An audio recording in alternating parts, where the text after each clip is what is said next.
हाय। आज का हमारा टॉपिक है law of demand. Law of demand basically क्या होता है कि जैसे किसी भी कमोडिटी के प्राइसेस डिक्रीज़ होते हैं, हम उसकी क्वांटिटी डिमांडेड इंक्रीज़ कर सकते हैं। सपोज़ कि एक पेन है, पेन के पहले प्राइसेस 10 थे, उनकी क्वांटिटी डिमांडेड 1 कर रहे थे, बट जैसे ही उसके प्राइसेस 10 से 8 आए तो हमने उसकी क्वांटिटी बढ़ा दी, क्योंकि हमें पता है अब सस्ता मिल रहा है तो हम ज़्यादा परचेज़ कर सकते हैं। फिर उसके प्राइसेस और कम हो गए तो हमने क्वांटिटी और बढ़ा दी। इसी को हम लॉ ऑफ डिमांड बोलते हैं।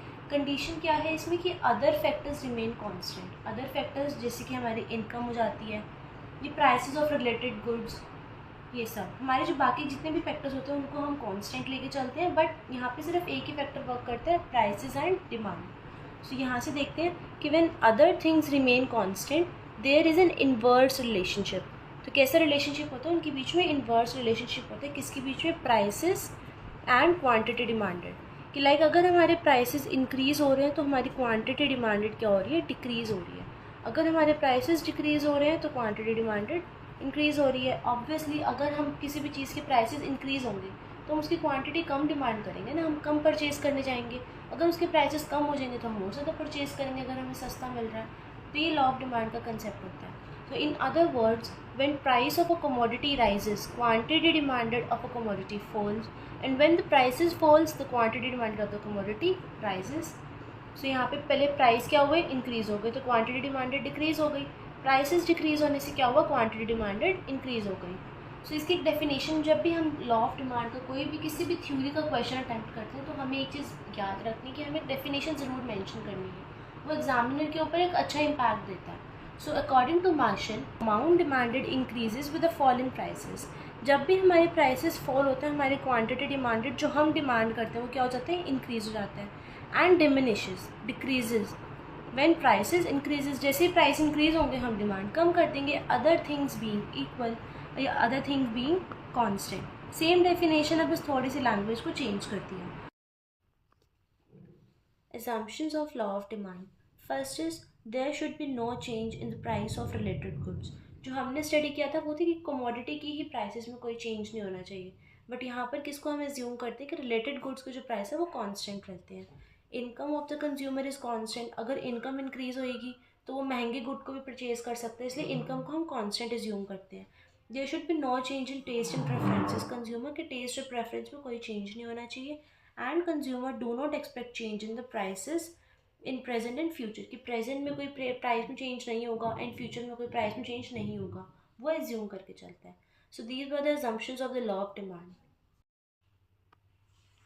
Our next topic is schedule and diagram of law of demand. Schedule we can also call it as table of law of demand. So we have taken prices of commodity X and quantities of commodity X. When prices are 10, quantity demanded is 100. As if prices decreases to 9, quantity demanded increases to 150. This shows the inverse relationship between prices and quantity demanded. Here we have taken factor only price, not any other factor. So no other factor is used, only prices and quantity demanded are taken. इसको हम और easily कैसे बना सकते हैं? These are the prices 10, 9, 8, 7, 6. As the prices decreases, quantity demanded increases. From first of all it was 1, then 2, then 3, then 4. As prices decreases to 6, quantity demanded increases to 5. So this was the table of law of demand. Next is the diagram of law of demand. We have taken quantity on x-axis and prices on y-axis. Initially our prices were OP1 and the quantity demanded was OX1. As the prices decreases to OP2, quantity demanded increases to OX2. This shows the inverse relationship between price and quantity demanded. As the prices decreased, quantity demanded increased. This was the diagram of law of demand. So our next topic is why demand curve slopes downward. As we have earlier seen in this diagram, as the prices decreases, quantity demanded increases. This shows the inverse relationship between prices and the quantity demanded. And this curve shows that demand curve, law of demand curve, it is a downward sloping curve. Now we will study about the reasons why this demand curve slopes downward. First reason is law of diminishing marginal utility. According to this law, when a consumer consumes more and more units of a commodity, marginal utility derived from additional units goes on decreasing. It means जैसे हम किसी एक commodity की ज़्यादा से ज़्यादा unit को consume करते हैं तो जो सेटिस्फेक्शन हमें उस कमोडिटी को कंज्यूम करके मिलती है वो डिक्रीज होती जाती है। लाइक कोई हमारा फेवरेट फूड है, अगर हमें ब्रेकफास्ट में, लंच में, डिनर में we have to eat that food only, तो हमें ऐसा लगेगा कि बस अब और नहीं खा सकते इसको, हम बोर हो जाते हैं उसको खा के। वही चीज़ यहाँ पे कि सेटिस्फेक्शन लेवल जो होता है एक कमोडिटी को कंज्यूम कर करके बार बार, वो हमारा डिक्रीज होता जाता है, जिसकी वजह से क्या होता है कंज्यूमर उतना ही पे करना चाहेगा जितने में उसको सेटिस्फेक्शन मिलेगी। जैसे ही उसकी सेटिस्फेक्शन कम हो जाएगी तो वो बेशक उसके प्राइसेस बढ़ जाए, वो कम ही डिमांड करेगा। Second reason is income effect. It is the effect of change in quantity demanded when real income or the purchasing power of a buyer changes due to changes in the prices of the commodity. Suppose कि अगर market के अंदर किसी commodity के prices बहुत ज़्यादा increase हो गए, रियल इनकम क्या होती है? Purchasing power. अगर प्राइसेस इंक्रीज होंगे तो हमारी परचेजिंग पावर डिक्रीज हो जाएगी, हम उसको परचेज ही नहीं करेंगे, हम उसे अफोर्ड ही नहीं कर पाएंगे। उससे क्या हो जाता है कि प्राइसेस के इंक्रीज होने से उस कमोडिटी की जो क्वांटिटी डिमांडेड हो जाती है वो डिक्रीज हो जाती है।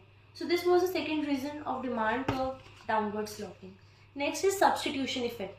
सब्सटीट्यूशन इफेक्ट में क्या होता है कि लाइक हमारे दो सब्सटीट्यूट्स हैं, tea and coffee, they are the substitutes for each other. If the prices of the tea rises, the consumers will shift to coffee, and if the prices of the coffee rises, consumers will shift to tea. So here, example, like prices of the coffee rises, then the demand of tea also rises, and the quantity demanded of coffee falls because the prices of the coffee has raised. Our last reason is size of consumer group or the market size. Fall in the prices of a commodity leads to increase in the size of the consumer group. It means like whenever the prices of the commodity falls, more consumers are willing to buy that product, due to which the size of the consumer group rises and the quantity demanded by them also increases. As the price falls, quantity demanded increased. And when prices rise, it leads to fall in the size of the consumer group, as more consumers are not willing to buy that product because of the high prices, due to which the quantity demanded falls. So this was the last reason why our demand curve slopes downward.